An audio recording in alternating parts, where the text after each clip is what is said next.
tayong magbalik, tanaw sa nakalipas, ipinunlan ng mga nauna sa atin, ay ating pagyamanin. Ang kanilang karanasan ay pamanang kaalaman, sila karapat dapat na tularan.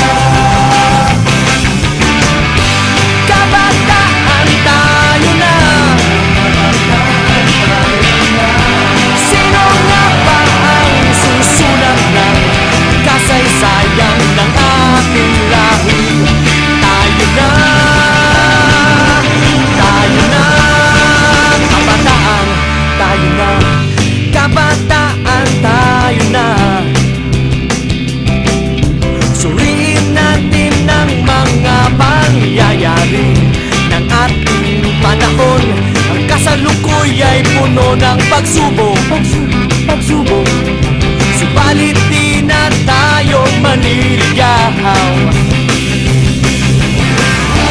dahil ang kasaysayan ng siyang ating gabay. Kabataan lahat ay ating ibigay.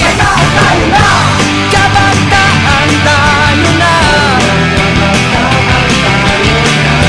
sino nga ba ang susulat ng kasaysayan ng ating lahi? Tayo na, tayo na, kabataan tayo na.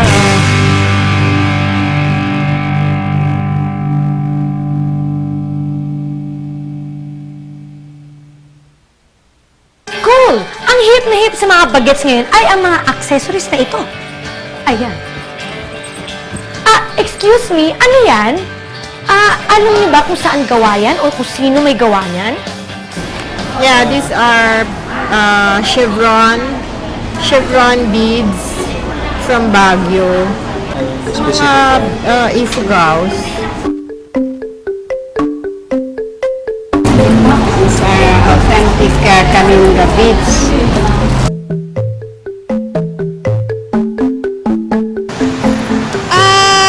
Mukhang sa ano to? Sa Ifugao? Ito? Sa... hindi ko alam eh. Sa department store.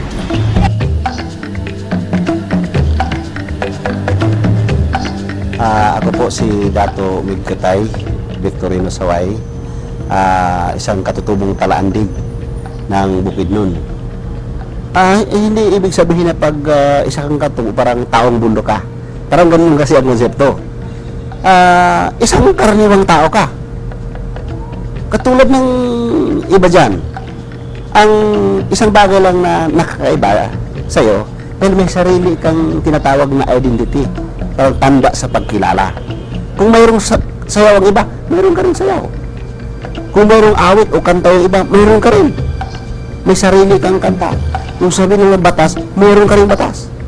Kung may sabihin kang teritoryo ng iba, bilang isang halimbawa sa isang bansa may teritoryo din ang katutubo. Yung tinatawag ng knowledge, kaalaman. May sariling kaalaman ang isang katutubo na buo. Pero yung katubo, may sarili siyang tanda sa pagkilala. Hindi siya Amerikano, hindi din siya Hapon, or hindi din siya Kastila o Espanyol. Talagang kung talaandig ay talaandig siya. Or kung manubo ay talagang manubo siya. May katangian talaga siya na hindi mo man makita sa iba. Well, I am Bai Sulunganan Matilde Bordeno of Agusan. I hail from La Paz, Agusan del Sur, and I belong to the Banubo tribe. Well, the Banubo tribe is considered to be the central tribe of Mindanao. There are 14 tribes, sub-tribes, but the central tribe is the Banubo tribe, while the rest are sub-tribes. So their culture is really nomadic. The Mamanwa and the Banjaus are really nomadic. They could not even, but one thing that we got is they go from one place to the other, they bring their children along with them. So, and then, that's why you will notice that the survival of the fittest. Ako naman si Claro Isoen, tubo Kankanaoy, mula sa Mountain Province, Cordillera Region. No? Kung makikita mo sa mapa yan, nasa kaloob-looban ng Cordillera Mountain Ranges na nasa northern Luzon. Itong Kankanaoy ay indigenous sa Western Mountain Province at saka northern part ng Benguet. Okay? Yung Kankanaoy na nasa western part ng Mountain Province, ito yung tinatawag nila na Northern Kankanays. Ako ay tubo doon sa Northern Kankanays. Itong mga Kankanays na nasa parutin ng Benguet, yun ang tinatawag na Southern Kankanays. Yung kultura, mayroon naman kasing maganda na kultura. Mayroon din naman sinasabi natin na dapat na i-discard na kultura. Halimbawa, yung hunting heads, no? Nung araw, kapag hindi mo gusto yung tao, hahantingin mo siya, no? Dapat ay ma-discard yun, ano? Kasi laban yun sa, sa kultura. Pero may mga kultura din na dapat din na pag-ingatan at saka i-preserve at saka i-conserve. Ano ang mga ito? Halimbawa, yung paggalang sa magulang, no? Yung pag-preserve conserve sa environment. Kasi halos nawawala na yung biodiversity ng ating kalikasan. So, mayroong kultura sa tribo na dapat nasundin. Ako po si Mr. Ben G. Tanduyog, isang nagrepresenta ng Ibarloy tribe of Benguet. Ibarloy tribe is one of the most advanced tribal groups in the Philippines today because we accept innovations and new technologies. The Ibaloys are now integrated into the mainstream of society because most of us are professionals. Ang dami palang katutubo dito sa Pilipinas at bawat isa ay may sariling kulturang maipagmamalaki. Ngayon ko lang nalaman yun O diba, kung dati ay napatunayan natin dito sa KTV na meron ng sibilisasyon bago pa man dumating mga Kastila, ngayon naman pag-uusapan natin at titingnan natin kung gaano kayaman ang mga grupong bumubuo ng sibilisasyong ito. Ang mga kapatid nating katutubo.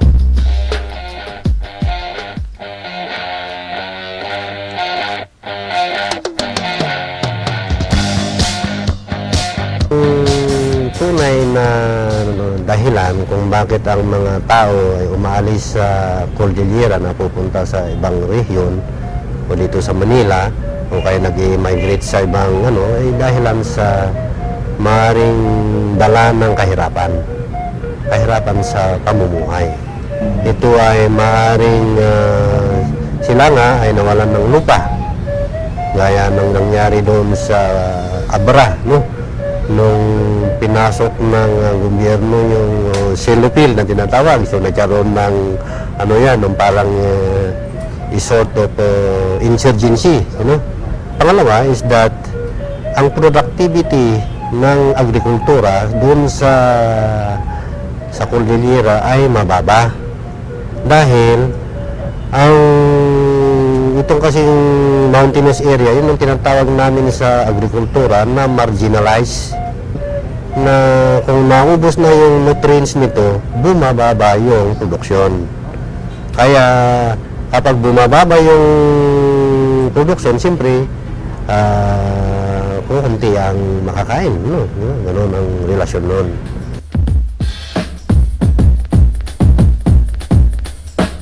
Sa pagpangalaga sa kultura, kumbaga, ang isang pinakamahalagang bagay doon is practice. Isabuhay mo. Hindi lang isang kwento. Hindi lang isang batas. Kailangan siyang maging bahagi ng buhay. So talaga ang pinakamalaki doon is practice. So araw-araw kailangan iproklama mo ang buhay ng isang katutubo. Paano mo iproklama yon? Gamitin ang sariling salita doon sa pamayanan. Gamitin ang kaugalian, ang kultura. Gamitin yung mga batas. Kailangan i-implement mo, i-imposar mo kung may batas na dapat i-impose. Palaging banggitin ang kasaysayan. Yung mga halamang gamot, kailangan gamitin mo ang konsepto ng depensa sa kalikasan, pangalaga sa kalikasan. Kailangan gamitin mo yun. So, ang ginagawa namin doon, para mapangalagaan yun, kung may papasok sa aming komunidad, ay kailangan malaman namin kung ano ang intensyon. Pag malaman namin ang intensyon, kailangan din malaman namin kung ano ang magiging epekto ng pumapasok or ng isang gawain doon sa aming kultura. Kung makita namin na para yatang may mangyaring hindi mabuti, ito parang magkaroon ito ng influensyang makakasira. So, pipigilan namin yan. Yun ay dapat hindi natin ikahiya na ituro, no? Sinasabi natin sa mga, ako mismo na isang pamilya, di pamilya, no?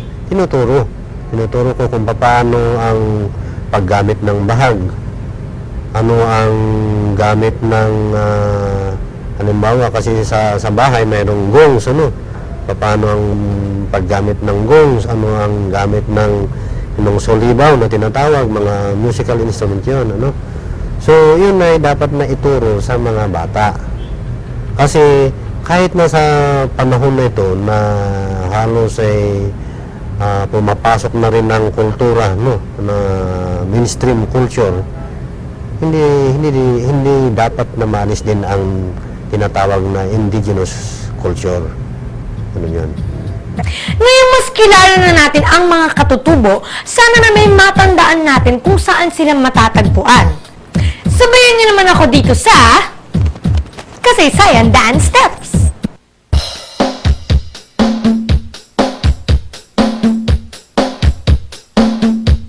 Ang Kalinga, Ifugao, at Bontoc ng Cordillera Region.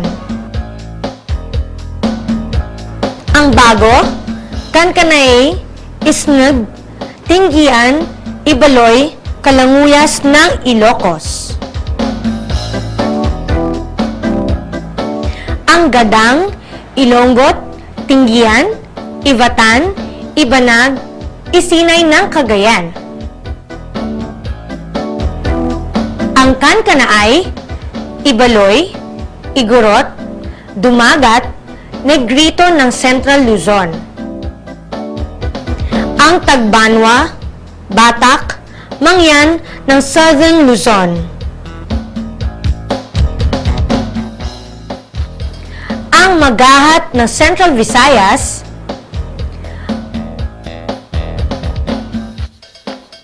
Ang Tausog, Samal, Bajau, Yakan, Subanon ng Western Mindanao. Ang Mandaya, Tibuli, Bagobo, Tagakaulo, Bilaan ng Southern Mindanao. Ang Manobo, Maranao at Bagobo ng Central Mindanao.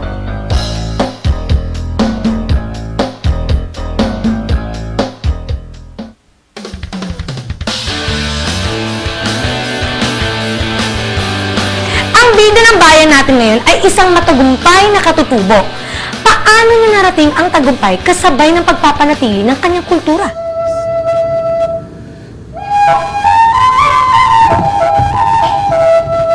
Ako si Benicio Sacco, tuturo dito sa University of the Philippines, College of Music, at isang tubong Kalinga. Ang Kalinga ay isang kabuuan ng mga tao dun sa Cordillera na pwede natin sabihin na tribal group. Noong 1986, agad-agad akong nagturo dito. Gawa ko ng isang paraan para madaling maituro yung aming musika na hindi nakabase sa western scale.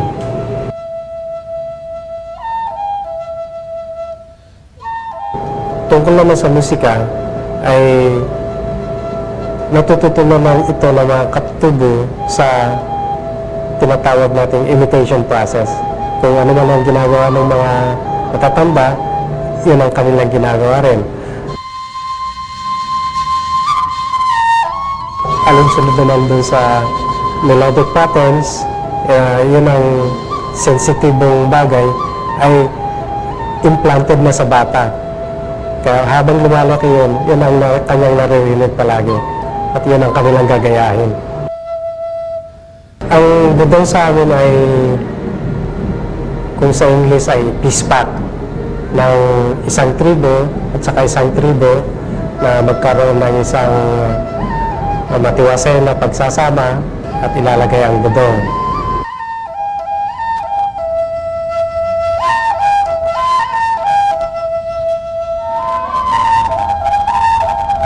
Sa tingin ng ibang tao na isang nakabahag ay parang nagiging bold. Kaya yung pananalita na bold. Sa modernity, ay modern pa rin yung bahag, di ba? Hanggang ngayon, andun pa rin, hindi siya naluluma.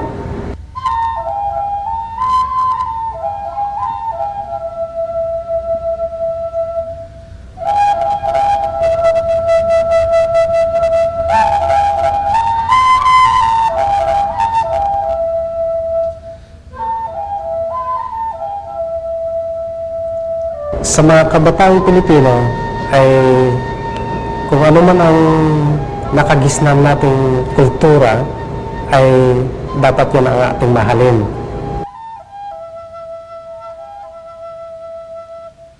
Kung magmahal tayo ng ibang kultura ay tayo ang lugi, wala tayong identity.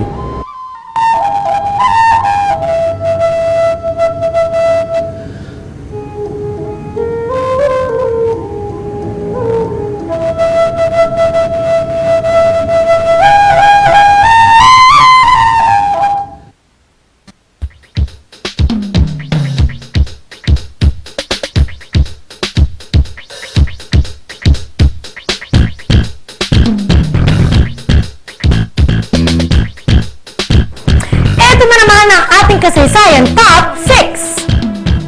Ilan lamang sa mga pamana ng ating mga katutubo, mga bagay-bagay na talaga namang kinagigiliwan nating lahat. At hindi na sila sikat dito sa Pinas, kundi sikat din sila sa iba't ibang bansa. Una,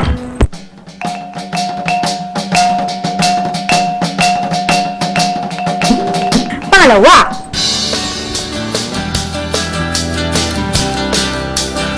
pangatlo,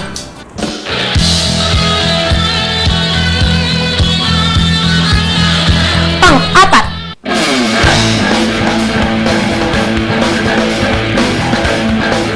pang-lima,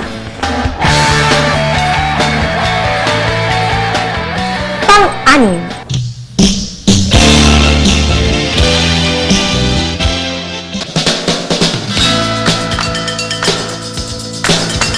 wow! Sabihin namin dami ng minana natin sa iba't ibang katutubo, nasisiguro kong hindi natin sila makakalimutan. Pero para mas mapanatili pa natin sila sa ating puso't isipan, bakit hindi natin matutunan subukan ang kakayahang maipagmamalaki natin habang buhay? Handa na ba kayo?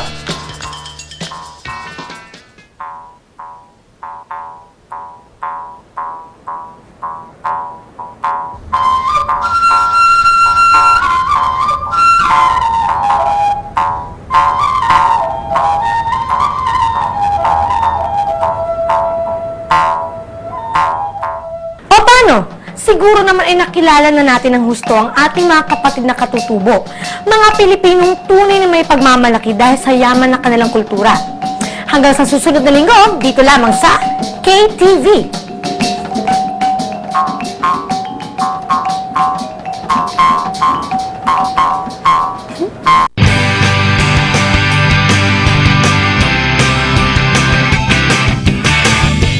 Kabataan tayo na, sama-sama tayong magbalik tanaw sa nakalipas, ipinunla ng mga nauna sa atin ay ating pagyamanin.